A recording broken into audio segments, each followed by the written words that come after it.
comparaître devant Dieu. Il est encore temps de confesser vos fautes.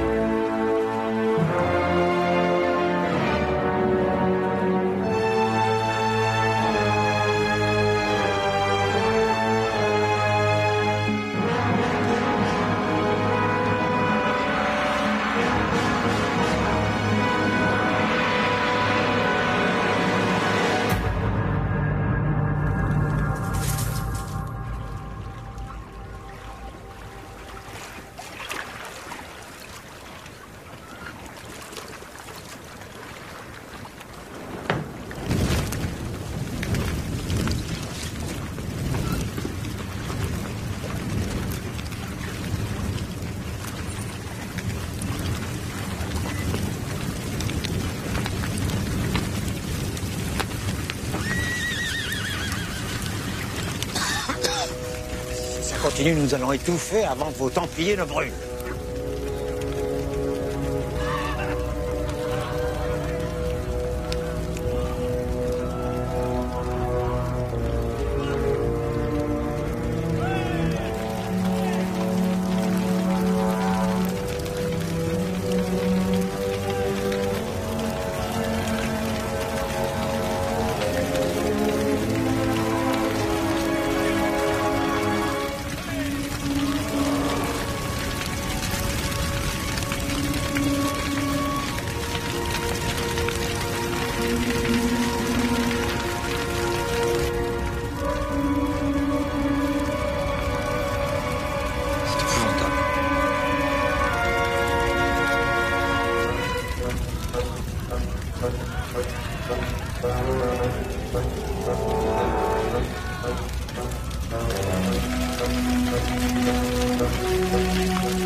Taisez-vous, Louis. Honte! Honte! Vous voyez des innocents qui meurent! Honte sur vous tous! Dieu vous jugera! Pape Clément, chevalier Guillaume de Nogaret, roi Philippe, avant 1 an, je vous cite à apparaître au tribunal de Dieu pour y recevoir votre juste châtiment. Maudit! Maudit! Soyez maudits jusqu'à la 13e génération de mon race! Maudit! Maudit! Ah! Alors, mon frère, voilà content, je pense. Non, je ne suis pas content. J'ai commis une erreur. J'aurais dû leur faire arracher la langue avant de les brûler.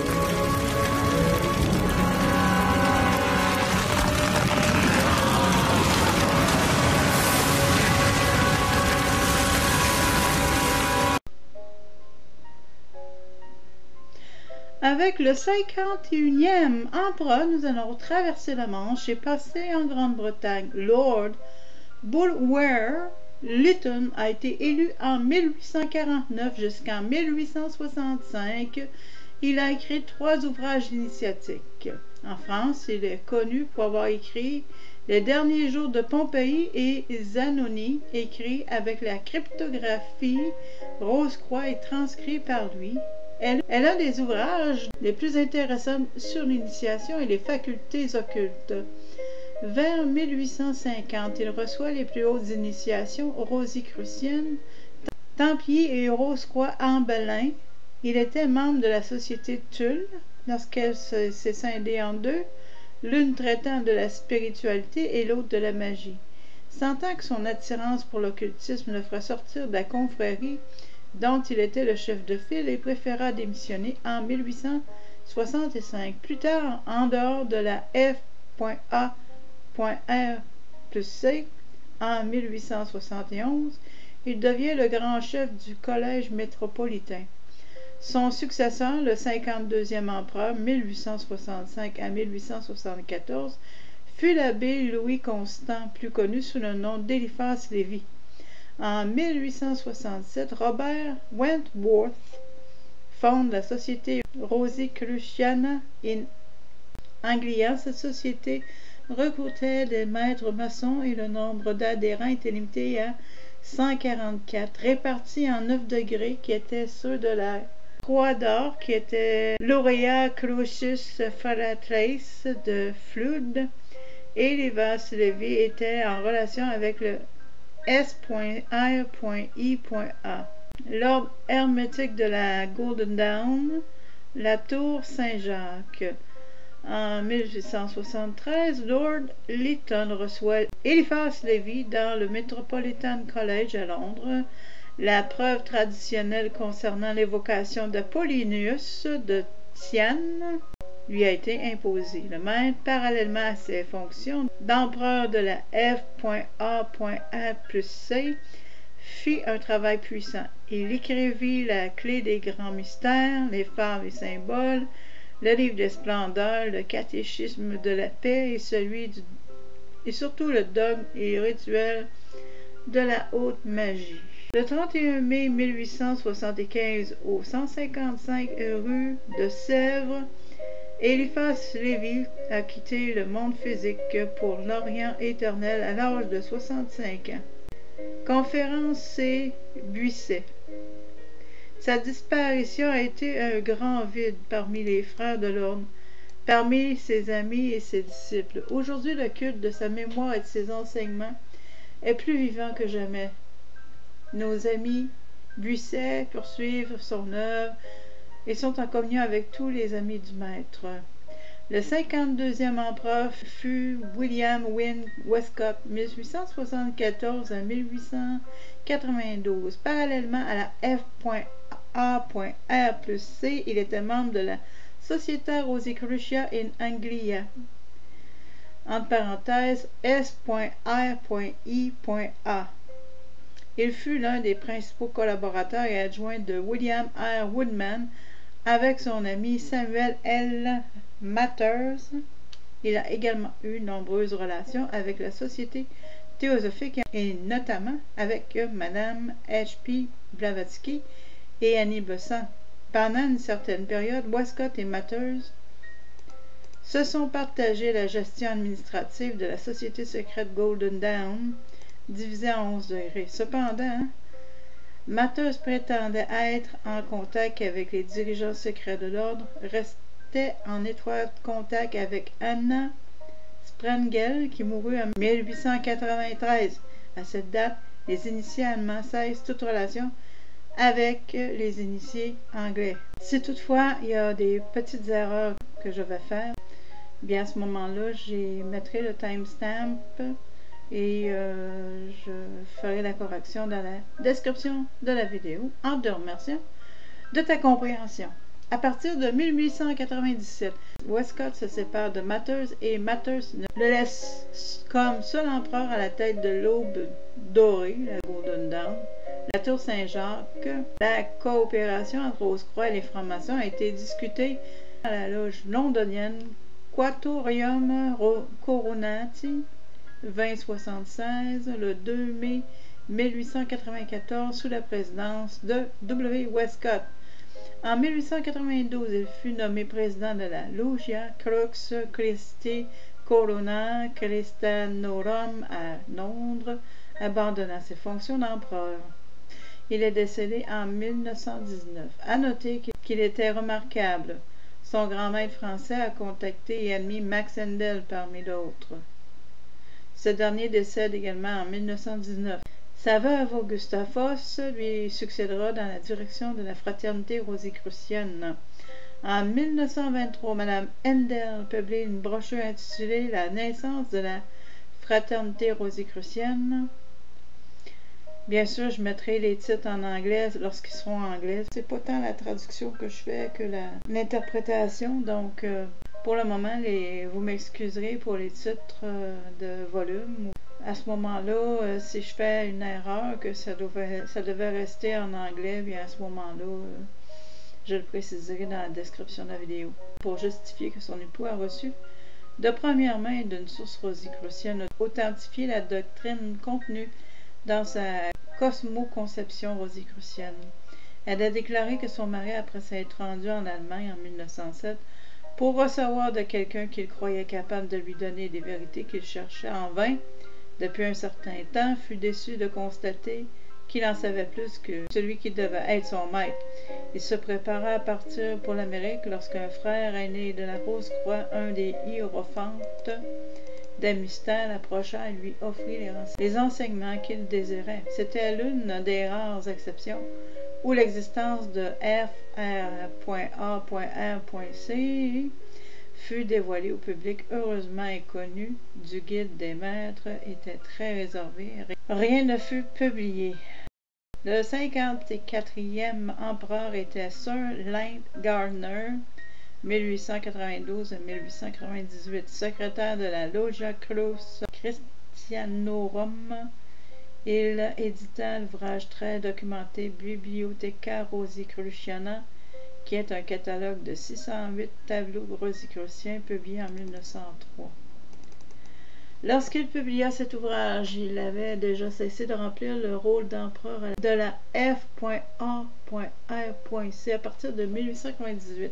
En faveur du Dr Steiner, craignant dans le feu de son action continue de compromettre une indiscrétion ou une imprudence. Il se sentait trop encerclé pour garder un tel secret. L'état-major du 55e se rendit donc chez le Dr Steiner, 1898 à 1900, parallèlement appartenait à la Société anthroposophique le Dr Karl Unger, Mademoiselle Marie von Sievers et Monsieur Michel Bauer étaient à la tête de cette société berlinoise. Mademoiselle von Sievers deviendra l'épouse du docteur Steiner. Au sein de ce groupement anthroposophique, il sera créé un cercle intérieur appelé franc-maçonnerie, divisé en 3 degrés, où les initiés reçoivent une croix en or rose de ses propres mains. Il utilisait un rituel très ancien dont le texte est reproduit en partie dans l'ouvrage de maître Eliphas Lévy, Dogmes et rituels de haute magie. Le 56e empereur est un Irlandais, A. Crowley, 1900 à 1916, chimiste de son état, mène une vie semi-religieuse, marié avec une Française, Caroline Faye. Arrivé en France, s'est enrôlé dans la Légion étrangère pour soigner les malades. Sa femme est également entrée dans un hôpital militaire en tant qu'infirmière. En 1916, elle est morte en aidant un blessé sur le front. Le 57e empereur est Jean-Jacques d'Ossat, évêque missionnaire. Il prit ce pseudonyme, nom de famille du pape Jean XXII, afin de pouvoir agir en toute tranquillité. Il va là où il y a de la souffrance, des larmes et de la misère. Sa vie a été un long sacerdoce plein d'altruisme, d'amour et de charité. Pour tous, il était le Père, le bon Père, celui qui aime et console. Très malade en 1969, à l'âge de 84 ans, il refuse d'être rapatrié et reste au Biafra pour aider ceux qui souffrent jusqu'à leur dernier souffle. Il s'éteint le 15 août 1969 au milieu des pauvres gens qu'il aimait tant. Dieu veille sur son âme en paix. Le 58e empereur Pierre Phébus, 1969 à 1992, contrairement aux empereurs précédents, a porté ce nom parce que c'était le sien. C'est un pseudonyme et c'est pour cette raison que les particules de la ont été supprimées. On nomma le jeune comte Jean-Pierre Giudicelli de Césarac Bachellerie l'actuel comte de la grande maison métropolitaine d'initiation de la ville magistrale de la principauté de Monaco le 19 avril 1987. Le comte est également un régent de la collégiale Alchimia depuis 1985 et occupe de nombreux rôles honorifiques dans les milieux extérieurs, ayant appris en octobre 1969 que la Bibliothèque nationale possédait la reproduction des sceaux utilisés sur la roule de 1317. Nous avons ouvert une enquête. Les empreintes de ciment ont été prises vers 1860 dans la collection d'un certain M. Cartier d'Amboise. Comme on le sait, les F.A.R plus C avaient un quartier vivant à Amboise en tant que garde des sceaux et des trésors, évidemment, au moment de sa mort. Il n'avait prévu aucune des matrices en bronze qu'il possédait. La famille, ignorant ce qu'elle représentait, en a hérité et les a classées. 40 ans après le successeur, un quartier de Amboise laissera prendre les empreintes de ces matrices et alors tout est perdu. Mystère de qui en a hérité. Nous les avons trouvés à Avignon chez M. Perrault, l'Agnus Dei avec la croix templière, celle de Della Rovere, celle de J. de Via, ceci donné par le recteur des hospitaliers du Pont Saint-Esprit. Une petite parenthèse concernant le Pont Saint-Esprit, ça me rappelle un documentaire justement sur l'empoisonnement des gens à Pont Saint-Esprit. Je pense que c'est en anglais. S'il n'y a pas de place dans la description de la vidéo, je le mettrai soit dans les commentaires ou comme carte. Celui du baron et de la pierre et bien d'autres. Plus de détails sur la philosophie spirituelle appliquée ainsi que sur la vision ritualiste du temple solaire ont été largement étudiés et approfondis dans mon livre Latin antique, le prieuré de Sion et les chevaliers du temple, publié par Bastogi. Tous mes livres peuvent être trouvés facilement sur Amazon. Alors, c'était la fin de chapitre 6. Et voilà, en te remerciant de ton écoute.